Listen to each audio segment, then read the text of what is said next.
کہ کہاں میں نے کون سی نعت کس سے خریدی، اس پر ثبوت شرعی پیش کریں، کیونکہ مسلمانوں کے ہزاروں کے مجمع میں سینکڑوں علماء کی موجودگی میں آپ نے یہ الزام ایک مسلمان پر لگایا ہے، تو آپ اس پر ثبوت شرعی پیش کریں کہ میں نے کب نعت خرید کے پڑھی ہے۔ اور فرمایا فلمیں دیکھتے ہو تم، فلمیں دیکھتے ہو تم خبیث مردود، تم فلمیں دیکھتے ہو، تو اس پر فلمیں دیکھنے پر بھی میں ان سے شرعی ثبوت کا مطالبہ کرتا ہوں کہ وہ شرعی ثبوت پیش فرمائیں کہ میں نے کہاں کب کون سی فلم دیکھی ہے۔ انہوں نے کہا مدینہ شریف جانے کے بعد مدینہ شریف کی زمین کی قدر نہیں کرتے، اس پر بھی ثبوت شرعی ہمیں چاہیے کہ کب ہم نے مدینہ شریف کی زمین کی ناقدری کی۔ اعوذ باللہ من الشیطان الرجیم، بسم اللہ الرحمن الرحیم۔ محترم ناظرین و سامعین، السلام علیکم ورحمۃ اللہ تعالی وبرکاتہ۔ گزشتہ کئی روز سے سوشل میڈیا پر ایک گروپ کی ریکارڈنگ کو لے کر کافی ہنگامہ ہے۔ میری وہ آڈیو گروپ ریکارڈنگ جو میں نے بھیجی تھی وہ مخصوص گروپ میں مخصوص لوگوں کے لیے بھیجی تھی، اور اس میں کچھ طلبہ تھے جو آپس میں لڑائی کر رہے تھے، تو میں نے ان کے لیے بھیجا تھا کہ آپ یہ سوالات کر لیں، یعنی حضور مفتی شہریار صاحب قبلہ نے جو بھی نازیبہ کلمات ممبر رسول پر جو بولے ہیں یا بولتے ہیں، ان کے حوالے سے تھا کہ کیا ان کلمات کا ممبر رسول پر بولنا درست ہے، کیا ممبر رسول پر یہ کلمات، یہ نازیبہ الفاظ استعمال کیے جا سکتے ہیں۔ میں نے کہا کہ ان حضرات سے کہ یہ سوال کر لیں، لیکن کسی نے اس کو لیک کر دیا۔ اس کے بعد عرس رسولی کے موقع پر 2 دن پہلے علامہ مفتی شہریار صاحب قبلہ کا خطاب آیا، اس کو آپ کچھ جھلکیاں اس کی سماعت فرمائیں۔ اب آپ سمجھ سکتے ہیں بات ہو رہی تھی 90% پہ۔ ہمارے شیخ نے کہا اگرچہ وہاں کوئی ایسی بات ہی نہیں تھی، میرا نشانہ کچھ اور تھا، لیکن ایک شیخ نے کہا کہ تو میں نے کہا چلو میں توبہ کر لیتا ہوں۔ حضرت نے فرمایا کہ میں نے توبہ کر لیا۔ یہ بھی حضرت فرما رہے ہیں کہ میں نے کوئی غلطی نہیں کی تھی، پھر بھی شیخ کے کہنے پر میں نے توبہ کر لیا۔ تو حضرت سے میرا عاجزانہ سوال ہے کہ جب حضرت آپ نے غلطی ہی نہیں کی تھی، پھر توبہ آپ نے کس بات کی کیا حضور سید سہیل میاں صاحب قبلہ کو راضی کرنے کے لیے یا اللہ تبارک و تعالیٰ کی رضا کے لیے؟ وہ توبہ تھی یا کیا تھی، یا حضور یہ مفتیان کرام اس کا فیصلہ فرمائیں گے۔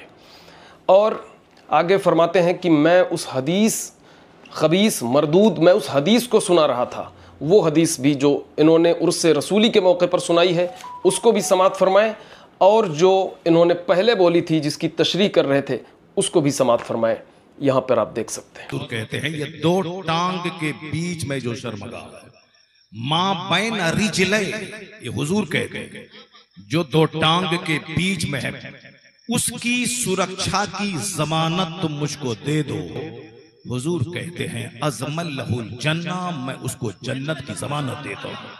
یعنی حضرت یہ فرما رہے ہیں، اور وہ حدیث پاک ہے بھی، کہ حضور فرماتے ہیں کہ 2 رانوں کے بیچ میں جو جگہ ہے اور جو 2 جبڑوں کے بیچ میں جو چیز ہے یعنی زبان، جو شخص ان دونوں کی حفاظت کی مجھے ضمانت دے دے تو میں اسے جنت کی ضمانت دیتا ہوں۔ لیکن حضرت کی جو یہ ویڈیو ہے اس کو آپ سماعت فرمائیں، جس پر میرا اعتراض ہے۔ اور یہ 2 ٹانگ کے بیچ میں جو پاٹ ہے، ذرا سا مال ہوا لچر بچر کرنے لگا، نہیں کچھ ہوا جوانی میں جانور سے صحبت کرنا شروع کیا، نہیں کچھ ملا تو باتھ روم میں اپنی مٹھی سے اپنے ہاتھ سے مشت زنی شروع کر دیا۔ یہ وہ پوائنٹ تھا جس کو حضرت نے خود ابھی عرس رسولی کے موقع پر کہا کہ میں حدیث کی تشریح کر رہا تھا۔ میں پوچھنا چاہتا ہوں علماء اہل سنت سے، مفتیان ذوی الاحترام سے، کہ کیا اس طرح حدیث کی تشریح کی جا سکتی ہے؟ کیا حدیث کی تشریح کے لیے یہ الفاظ موزوں ہیں؟ کیا درست ہیں یہ الفاظ؟